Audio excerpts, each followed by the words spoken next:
Actually, hopefully, the 27th of February, my first full day in Malta. What you see now is on the side is the Mediterranean Sea. On this side, you will see Valletta. While here, we are on top of the church. This is what we call Calcara. Yan. Siya, ang Calcara. It's only a short distance to Valletta. The big dome that you see is the parish church of Calcara. Yan, okay ah. We see all around. We go all around and see. Okay ba tayo dyan? Now behind me is the belfry of Santa Barbara. The church that has existed for how many years? Almost 300 years.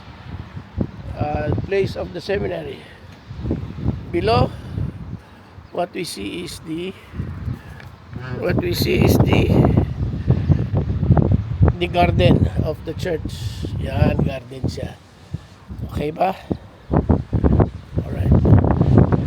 So yan, ang paligid natin. Okay. This is a preview of the place, a general view. Let's go. Yan. The belfry. Yan siya. Yan ang paligid. May little gardens here and there. What you see. So this is Calcara.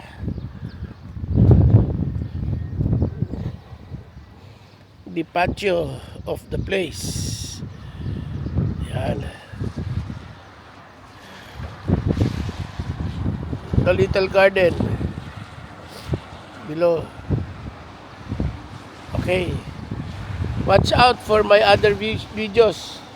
Ano pa lang to? We're just starting. Hope you will be with me, si Boy Bibi, sa Malta.